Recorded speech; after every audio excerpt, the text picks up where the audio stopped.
বেশি গরম হয়ে গেলে মুখ পুড়ে যাইতো, আবার বেশি ঠান্ডা যদি হয়ে যাইতো তো খাইবার পারতো না, ঠান্ডা লেগে যাইতো।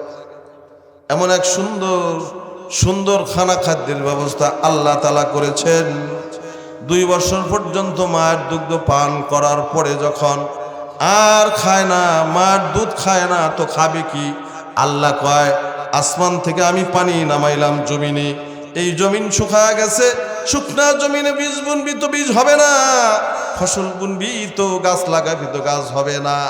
এই জন্য আসমান থেকে আমি তোর জন্য জমিনে পানি নামাইলাম, পানি নামায়া জমিনটাকে ভিজা দিলাম। ভিজা জমিনে যখন ফসল বুনলি, ধান পাট বুনলি, এই ধান পাট জমিন ফাটায়া উপরইটা একটা দানার থেকে 700 দানা আমি আল্লাহর নির্দেশে হয়ে গেল। এই খানা খাদ্য আমি তোর জন্য বানায় দিলাম। জমিনের মধ্যে ধান বপন করেছিস, একটা দানার থেকে 700 দানা ধরায় দিলাম।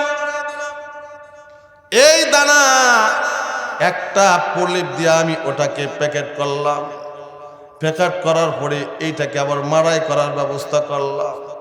করার পরে এই খানা খাদ্যটাকে খাওয়া খাদ্য হিসাবে যখন মুখের মধ্যে দিয়ে দিলাম, দিয়ে দেওয়ার পরে মুখের চতুর্পাশ থেকে আমি আল্লাহ তাআলার নির্দেশে ভিতর থেকে লালা আইসা পুরা খানাটাকে ভিজা দিল।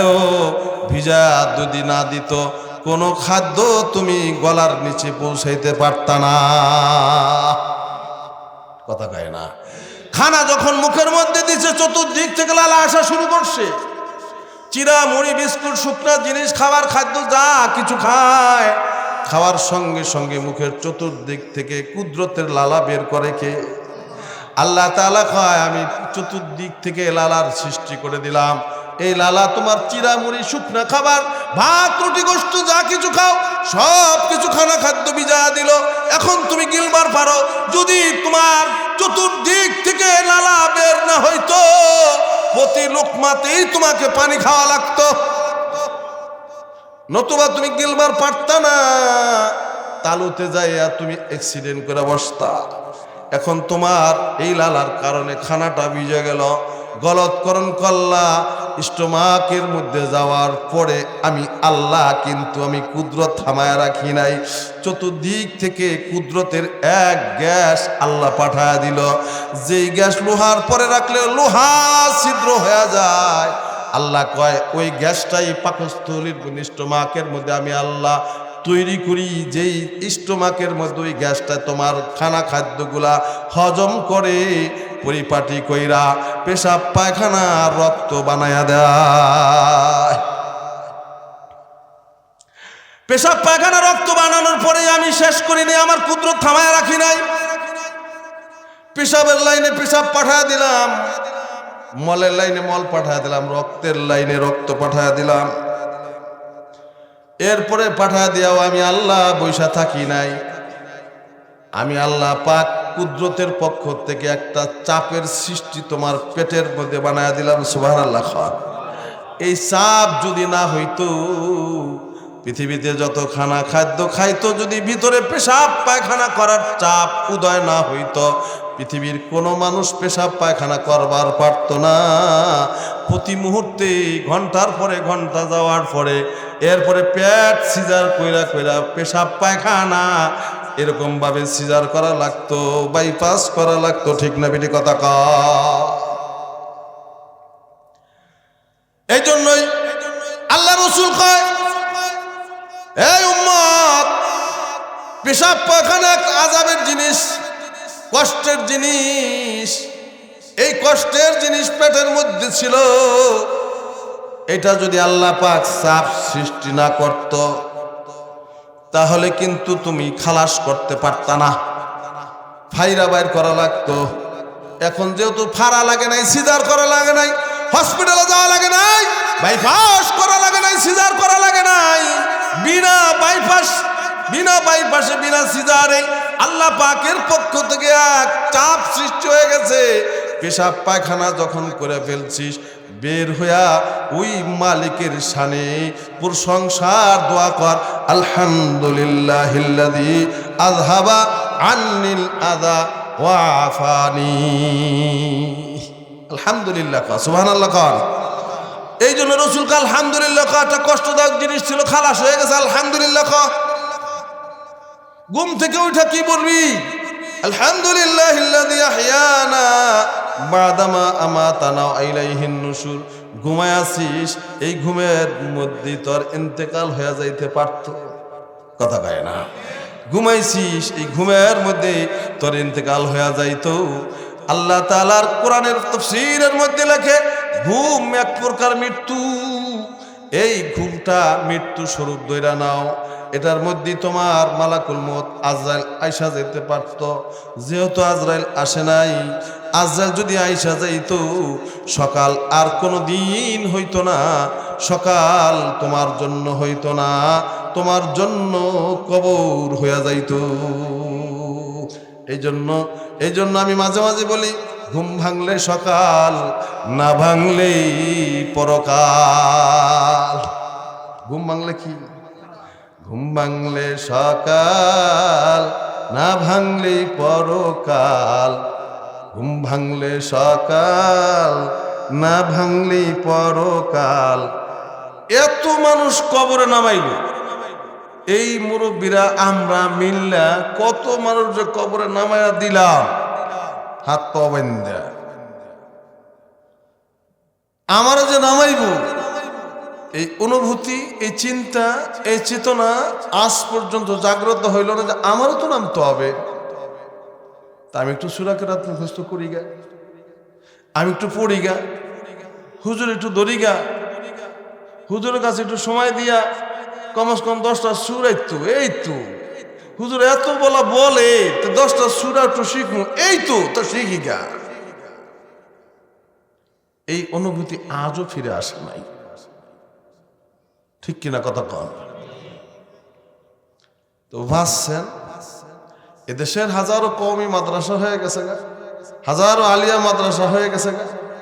এই মাদ্রাসাগুলোর আসাতিজায়কার ছাত্র এবং ওস্তাদদের কারণে, এই আলেম ওলামাদের কারণে আজও মসজিদের মধ্যে আজান হয়, একামত হয়, আজও ইমামতিতে আপনারা আমরা নামাজ পড়তে পারতেছি।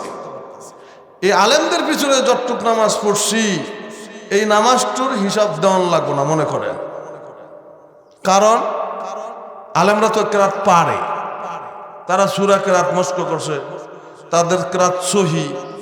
এদের পাশে যেটুকু আমি পড়ছি ইক্তেদায়িত বিহাদাল ইমাম, এটুকু আমার হইছে, মনে করেন ধরেন হইছে, কবুল করার মালিক কে? আল্লাহ। ধরেন হইছে, বাকি আমি যেগুলা ইমামের পিছনে পড়তে পারি নাই, গিয়া দেখছি সালাম ফিরেই ফেলাইছে। এই যে নামাজ, এই নামাজ যে হইল না, এক ওয়াক্ত নামাজ নষ্ট হয়ে গেল। এক ওয়াক্ত নামাজ নষ্ট হয়ে যাওয়ার কারণে 230 কোটি, বলেন কত? 230 কোটি 40 লক্ষ বছর, বলেন তো অঙ্কটা। 230 কোটি 40 লক্ষ বছর কয় ওয়াক্ত নামাজের লেগা? এক ওয়াক্ত।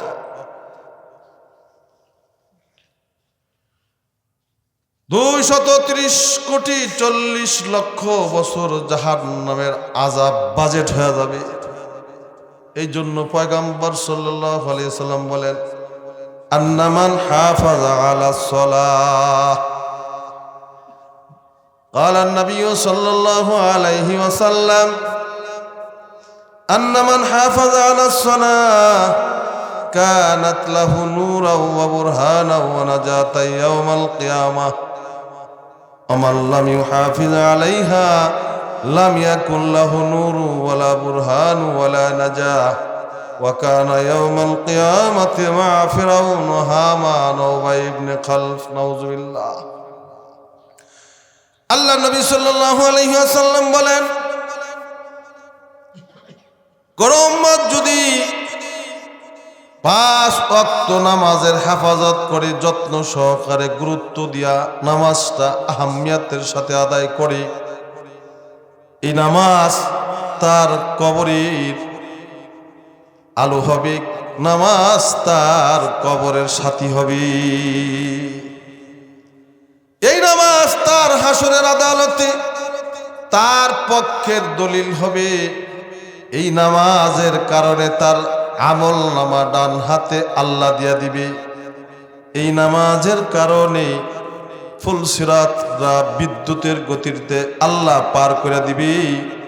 এই নামাজের কারণে পয়গম্বর বলেন বিনা হিসাবে জান্নাতের মেহমান বানাবে। আমাল্লাম ইউহাফিজ আলাইহা,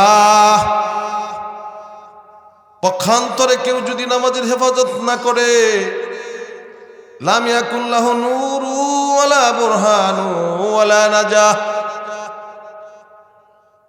আল্লাহ রাসূল বলেন নামাজের হেফাজত করে নাই, কাজেই তার এই নামাজ তার পক্ষের দলিল হয় নাই।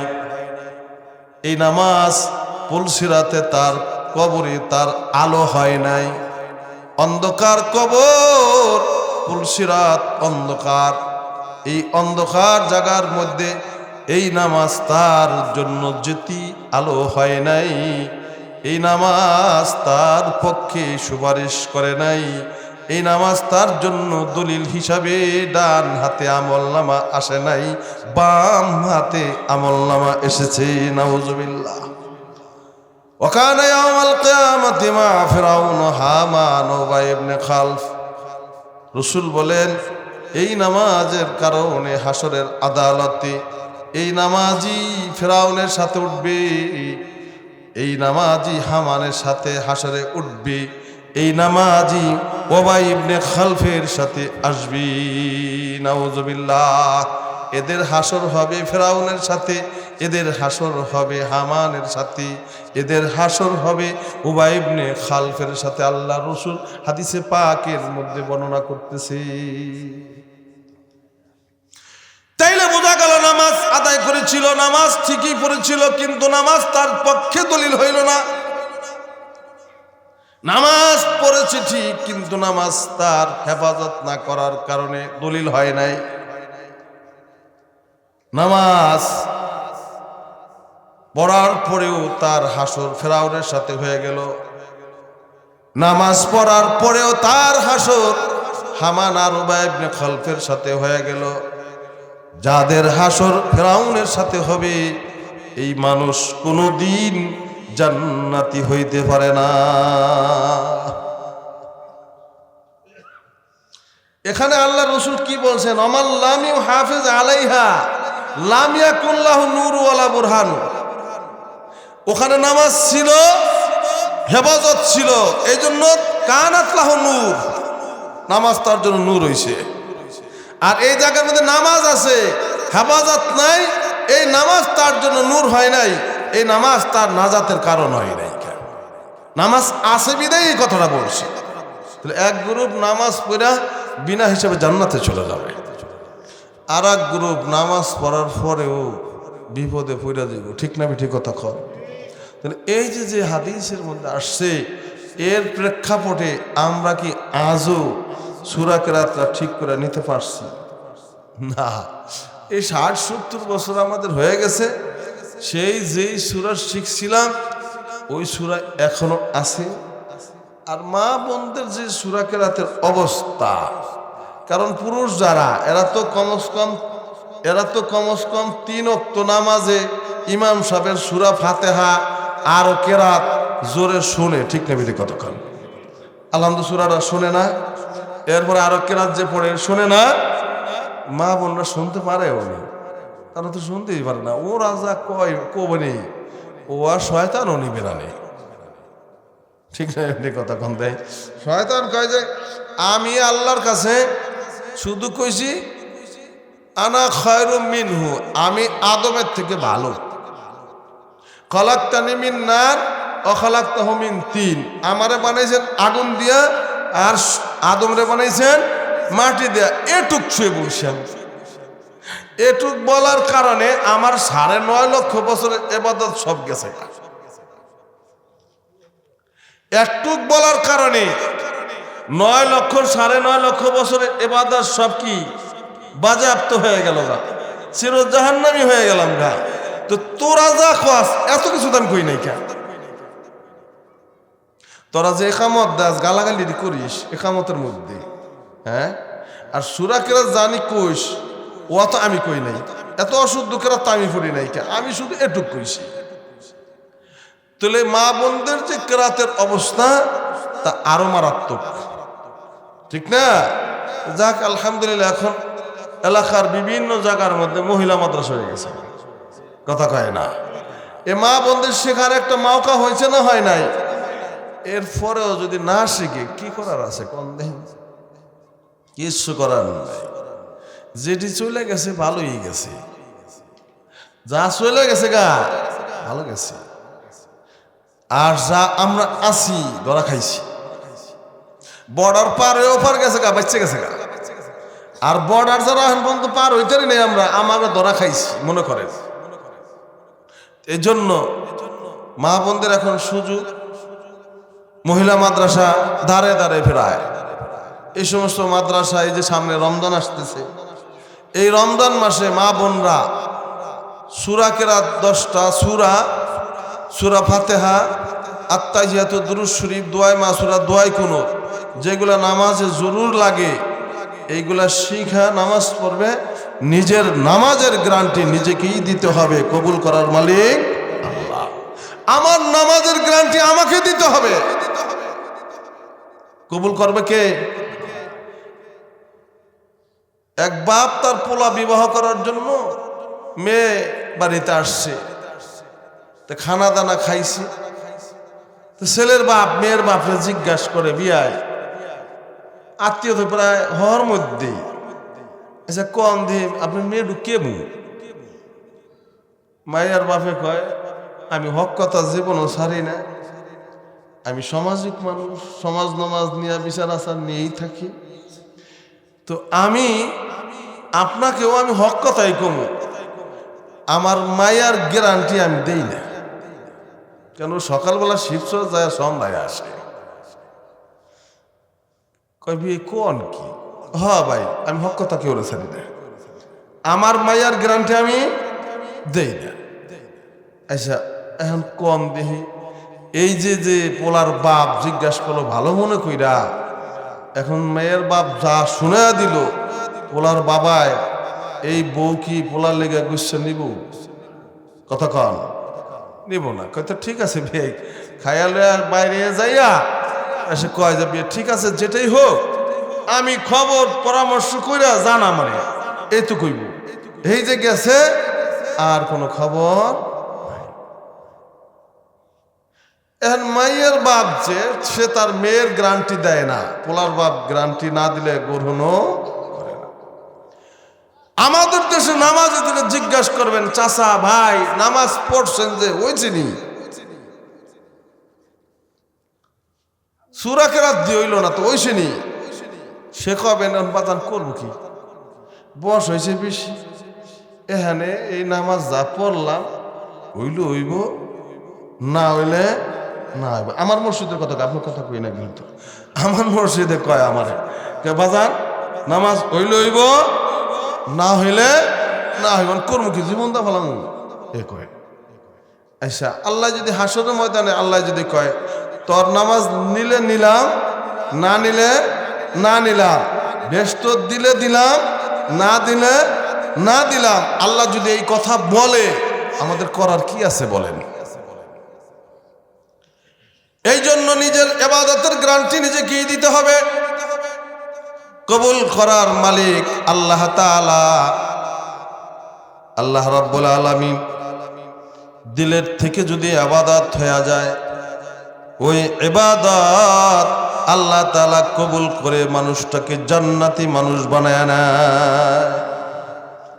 এই আশায় তো বসেছি, জীবনের কোনো ইবাদতের গ্যারান্টি দিতে পারি না, কারণ আমার ইবাদতের পুরা শরীরের মধ্যেই ক্যান্সার দিয়া ভরা, আমার ইবাদতের পুরা শরীরের মাঝি ঘা ফোড়া দিয়া ভরা।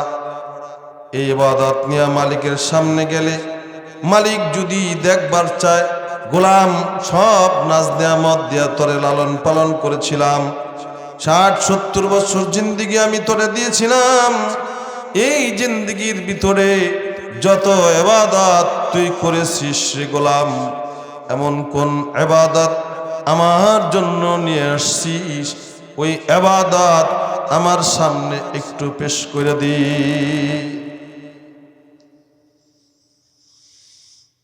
আল্লাহর নবী সাল্লাল্লাহু আলাইহি সাল্লামকে যখন আল্লাহ তাআলা মিরাজে নিয়ে গেলেন, আল্লাহ রাব্বুল আলামিন ডাক দিয়ে কয়, আল্লাহ হে আমার রাসূল, এত উপরে আপনাকে নিয়ে আসছি, পৃথিবীর কোন নবী রাসূলকে আমি এত উপরে উঠাই নাই। রাসূল আমার জন্য আপনি কি নিয়ে আসছেন? আল্লাহর নবী কয়, আমি আমার ইবাদত বন্দেগী তাসবিহ তাহলিল, আল্লাহ আপনার প্রশংসা পবিত্রতা গুণ গান সব আমি আপনার জন্য নিয়ে এসেছি। আত্তাহিয়াতু লিল্লাহি ওয়াসসালাওয়াতু ওয়াত-তাইয়্যিবাত, আমার তাসবিহ তাহলিল, আমার নামাজ, আমার রোজা, আমার হজ, আমার যাকাত, আমার ইবাদত, আমার বন্দেগী, আমার তিলাওয়াতুল কোরআন, আমার দুরূদ শরীফ, আমার পবিত্রতা প্রশংসা তাসবিহাত সব আমি আপনার জন্যই নিয়ে এসেছি।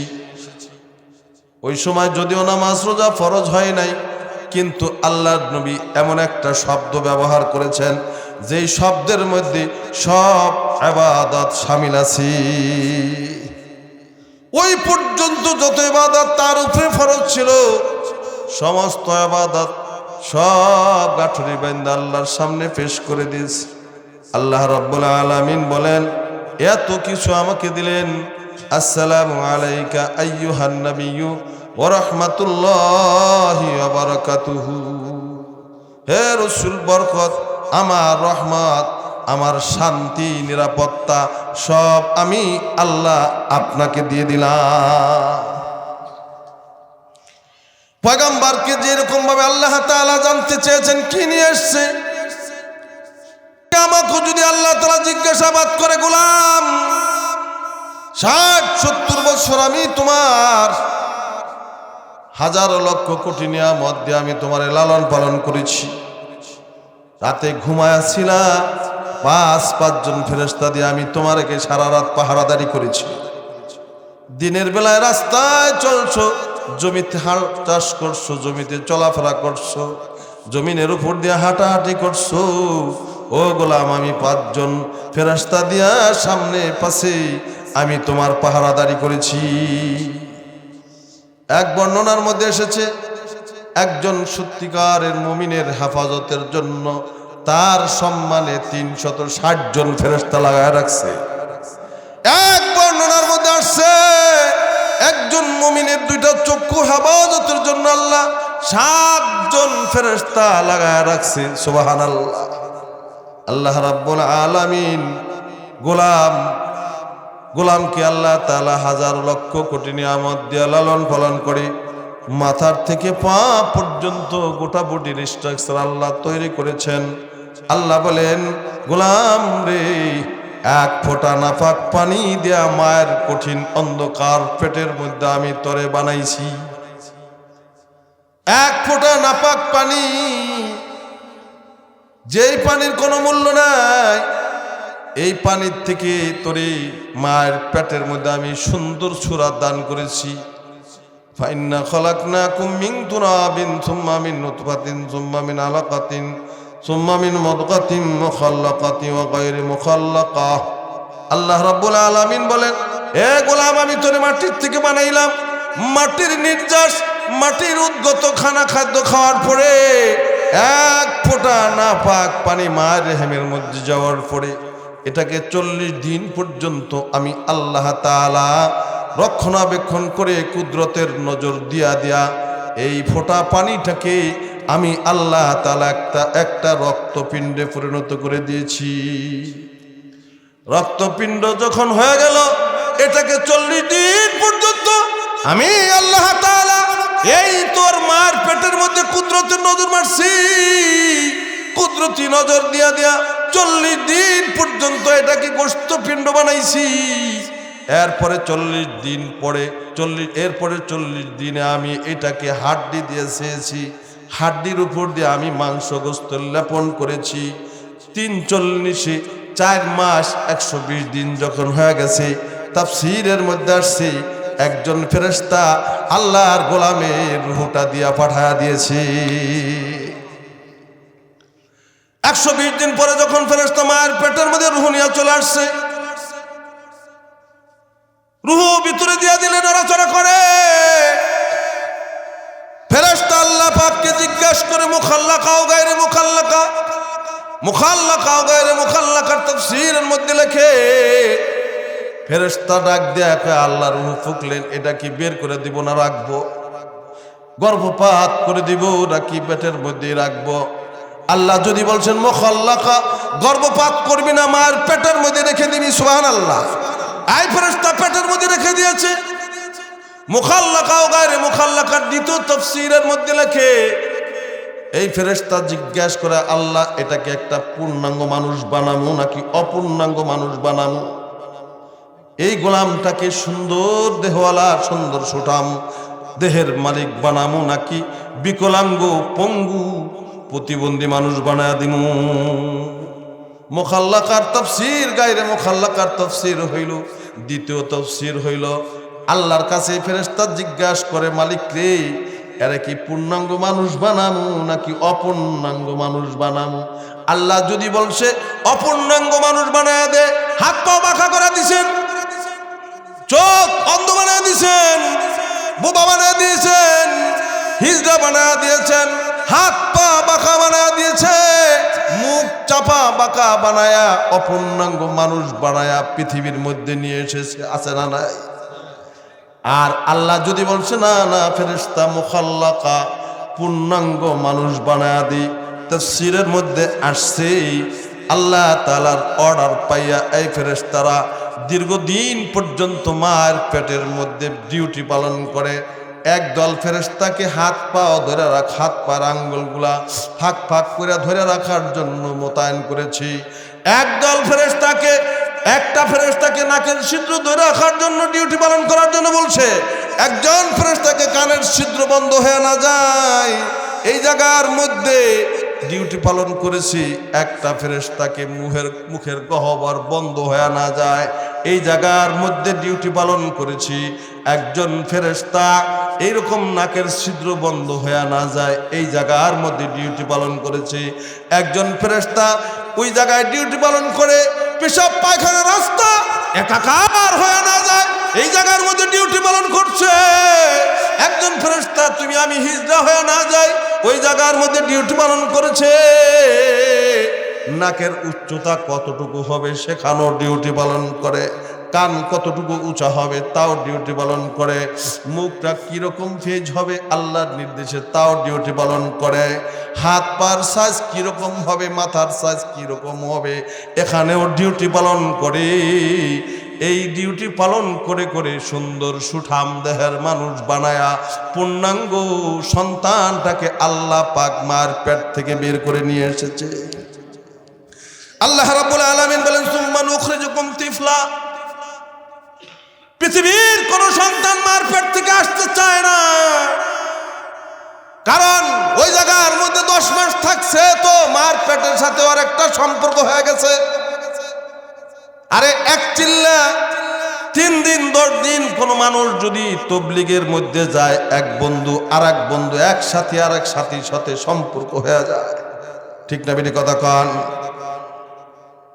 3 দিন যদি কোনো আত্মীয়র বাড়িতে যায় সেখানে একটা সম্পর্ক হয়, বন্ধু বন্ধুর সাথে সম্পর্ক হয়। বাড়িতে জন্মগ্রহণ করেছে, পৃথিবীর যেখানেই যাক না কেন, আমেরিকা যাওয়ার পরেও তার টান কিন্তু মায়ের ওই বিটার সাথেই থাকে, কথা কয় না? পৃথিবীর যেখানেই যাক কিন্তু ওই যে 10 বছর মার কাছে বাবার বিটায় প্রত্যেক সম্পত্তিতে ওই মাতৃভূমিতে থাকছে, তো বাড়ির সঙ্গে সন্তানের নারে একটা কানেকশন ফিট হয়ে গেছে। সৌদি আরব যাক, লন্ডন, ইটালি, স্পেন যেখানেই যাক, 10 বছর পরে হইলেও বাড়ি আসার জন্য পাগল হয়ে যায়।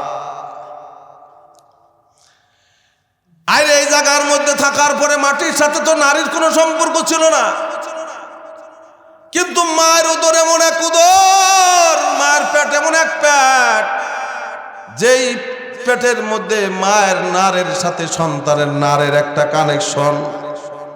মুখ দিয়ে খানা খাদ্য খায় নাই, মার নারের সঙ্গে সন্তানের নারের একটা কানেকশন হয়ে গেছে বিদায় এই পৃথিবীর কোনো সন্তান মার পেট থেকে ইচ্ছা করে ওই আদর যত্নের জায়গা থেকে মোহাব্বতের জমিন থুয়া এই জমিনের মধ্যে বের হইয়া আসতে চায় না।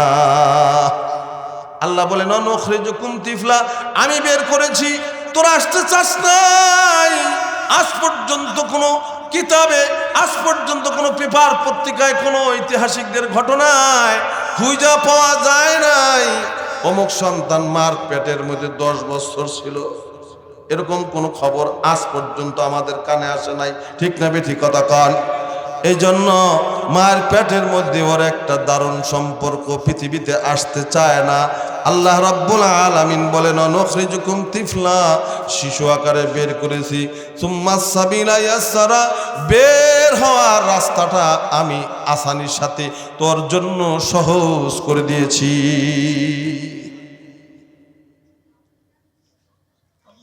সুম্মা সাবিলা ইয়াসরা, আল্লাহ কর বের হওয়ার রাস্তাটাকে আমি ওর জন্য সহজ করছি। সুবহানাল্লাহ খান। এই মানুষটার দেহ 10 মাসে পয়সা পয়সা মোটা সোটা কম হয় নাই। আল্লাহ তাআলা কা সুম্মা সাবিলা ইয়াসরা, ওর জন্য রাস্তাটা আমি সহজ করে দিলাম। সহজ করে দেওয়ার পরে জমিনে বের হয়ে আসছি। জমিনের চাকচিক্য দেখার পরে আর দুনিয়ার থেকেও যাই আমার মনে চায় না। আল্লাহ কয় ফালিয়ানজুরিল ইনসানু ইলা তুআমি, আয় জমিনে আসছস, আইসা তোর খানা খাদ্যর দিকে প্রত্যেকটা মানুষ হিসাবে খানার দিকে লক্ষ্য করা উচিত। তাফসীরের মধ্যে লেখে কি খানার দিকে লক্ষ্য করবে? কয় মাথা যখন অর্ধেক বের, দেহ যখন অর্ধেক বের হয়েছে তখন মায়ের থনের মধ্যে দুধ নাই। পুরা সন্তান যখন ডেলিভারি হয়ে গেছে তো আল্লাহর কুদরতে মায়ের স্তনের মধ্যে আল্লাহ দুধ পাঠায়া দিয়েছে। এমন এক দুধ, এমন এক খাদ্য,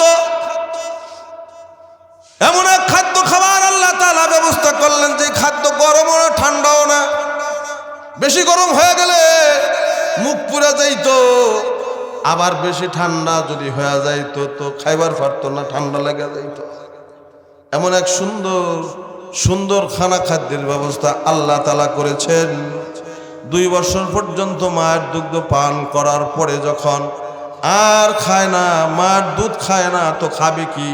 আল্লাহ কয় আসমান থেকে আমি পানি নামাইলাম জমিনে, এই জমিন শুকায় গেছে, শুকনা জমিনে বীজ বুনবি তো বীজ হবে না, ফসল বুনবি তো গাছ লাগাবি তো গাছ হবে না। এই জন্য আসমান থেকে আমি তোর জন্য জমিনে পানি নামাইলাম, পানি নামায়া জমিনটাকে ভিজা দিলাম। ভিজা জমিনে যখন ফসল বুনলি, ধান পাট বুনলি, এই ধান পাট জমিন ফাটায়া উপরইটা একটা দানার থেকে 700 দানা আমি আল্লাহর নির্দেশে হয়ে গেল। এই খানা খাদ্য আমি তোর জন্য বানায় দিলাম। জমিনের মধ্যে ধান বপন করেছিস, একটা দানার থেকে 700 দানা ধরায় দিলাম। এই দানা একটা প্রলেপ দিয়ে আমি ওটাকে প্যাকেট করলাম। প্যাকেট করার পরে এইটাকে আবার মাড়াই করার ব্যবস্থা করলাম। করার পরে এই খানা খাদ্যটাকে খাদ্য হিসাবে যখন মুখের মধ্যে দিয়ে দিলাম, দিয়ে দেওয়ার পরে মুখের চতুর্পাশ থেকে আমি আল্লাহ তাআলার নির্দেশে ভিতর থেকে লালা আইসার পুরা খানাটাকে ভিজা দিল। ভিজা যদি না দিত কোনো খাদ্য তুমি গলার নিচে পৌঁছাইতে পারতা না। কথা কয় না? খানা যখন মুখের মধ্যে দিচ্ছে চতুর্দিক থেকে লালা আসা শুরু করছে। চিরা মুড়ি বিস্কুট শুকনা জিনিস খাবার খাদ্য যা কিছু খায়, খাওয়ার সঙ্গে সঙ্গে মুখের চতুর্দিক থেকে কুদরতের লালা বের করে কে? আল্লাহ তাআলা কয় আমি চতুর্দিক থেকে লালার সৃষ্টি করে দিলাম। এই লালা তোমার চিরা মুড়ি শুকনা খাবার ভাত রুটি গোশত যা কিছু খাও সব কিছু খানা খাদ্য ভিজা দিল। এখন তুমি গিলবার পারো। যদি তোমার চতুর্দিক থেকে লালা বের না হইতো, প্রতি লোকমাতেই তোমাকে পানি খাওয়া লাগতো, নতুবা তুমি গিলবার পারতা না। তালুতে যাইয়া তুমি অ্যাক্সিডেন্ট করে বসতা। এখন তোমার এই লালার কারণে খানাটা ভিজে গেল, গলৎকরণ করলা, স্টোমাকের মধ্যে যাওয়ার পরে আমি আল্লাহ কিন্তু আমি কুদরত থামায় রাখি নাই, চতুর্দিক থেকে কুদরতের এক গ্যাস আল্লাহ পাঠায় দিল, যেই গ্যাস লোহার পরে রাখলে লোহা ছিদ্র হয়ে যায়। আল্লাহ কয় ওই গ্যাসটাই পাকস্থলীর স্টোমাকের মধ্যে আমি আল্লাহ তৈরি করি, যেই স্টোমাকের মধ্যে ওই গ্যাসটা তোমার খানা খাদ্যগুলা হজম করে পরিপাটি কইরা পেশাব পায়খানা রক্ত বানায়া দেয়। পেশাব পায়খানা রক্ত বানানোর পরে আমি শেষ করিনি, আমার কুদরত থামায় রাখি নাই। পেশাবের লাইনে পেশাব পাঠায় দিলাম, মলের লাইনে মল পাঠায় দিলাম, রক্তের লাইনে রক্ত পাঠায় দিলাম। এরপরে পাঠায় দিয়াও আমি আল্লাহ বৈশা থাকি নাই, আমি আল্লাহ পাক কুদরতের পক্ষ থেকে একটা চাপের সৃষ্টি তোমার পেটের মধ্যে বানায় দিলাম। সুবহানাল্লাহ। এই চাপ যদি না হইতো, পৃথিবীতে যত খানা খাদ্য খাইতো, যদি ভিতরে পেশাব পায়খানা করার চাপ উদয় না হইতো, পৃথিবীর কোনো মানুষ পেশাব পায়খানা করবার পারত না। প্রতি মুহূর্তে ঘন্টার পরে ঘন্টা যাওয়ার পরে এরপরে পেট সিজার কইরা কইরা পেশাব পায়খানা এরকম ভাবে সিজার করা লাগতো, বাইপাস করা লাগতো। ঠিক না বেটি কথা কা? এই জন্যই আল্লাহ রাসূল কয়, এই উম্মত, পেশাব পায়খানা এক আযাবের জিনিস, কষ্টের জিনিস। এই কষ্টের জিনিস পেটের মধ্যে ছিল, এটা যদি আল্লাহ পাক চাপ সৃষ্টি না করত তাহলে কিন্তু তুমি খালাস করতে পারতা না, ফাইরা বাইর করা লাগতো। এখন যেহেতু ফাড়া লাগে নাই, সিজার করা লাগে নাই, হসপিটালে যাওয়া লাগে নাই, বাইপাস করা লাগে নাই, সিজার করা লাগে নাই, বিনা বাইপাসে বিনা সিজারে আল্লাহ পাকের পক্ষ থেকে এক চাপ সৃষ্টি হয়ে গেছে। পেশাব পায়খানা যখন করে ফেলছিস, বের হইয়া ওই মালিকের শানে প্রশংসার দোয়া কর, আলহামদুলিল্লাহিল্লাযী আযহাবা আন্নিল আযা ওয়া আফানি। আলহামদুলিল্লাহ কর, সুবহানাল্লাহ কর। এই জন্য রাসূল কা আলহামদুলিল্লাহ কর, একটা কষ্টদায়ক জিনিস ছিল, খালাস হয়ে গেছে, আলহামদুলিল্লাহ কর। ঘুম থেকে উঠে কি বলবি? আলহামদুলিল্লাহিল্লাযী আহইয়ানা বাদামা আমাতানা ওয়া ইলাইহিন নুশুর। ঘুমায় আছিস, এই ঘুমের মধ্যে তোর ইন্তেকাল হয়ে যাইতে পারত, কথা কয় না? ঘুমাইছিস, এই ঘুমের মধ্যে তোর ইন্তেকাল হয়ে যাইতো। আল্লাহ তাআলার কোরআনের তাফসীরের মধ্যে লেখে, ঘুম এক প্রকার মৃত্যু, এই ঘুমটা মৃত্যু স্বরূপ ধইরা নাও। এটার মধ্যে তোমার মালাকুল মউত আজরাইল আইসা যেতে পারত, যেহেতু আজরাইল আসে নাই, আজরাইল যদি আইসা যাইতো সকাল আর কোনো দিন হইতো না, সকাল তোমার জন্য হইতো না, তোমার জন্য কবর হইয়া যাইতো। এই জন্য আমি মাঝে মাঝে বলি, ঘুম ভাঙলে সকাল, না ভাঙলেই পরকাল। ঘুম ভাঙলে কি? ঘুম ভাঙলে সকাল, না ভাঙলেই পরকাল। ঘুম ভাঙলে সকাল, না ভাঙলেই পরকাল।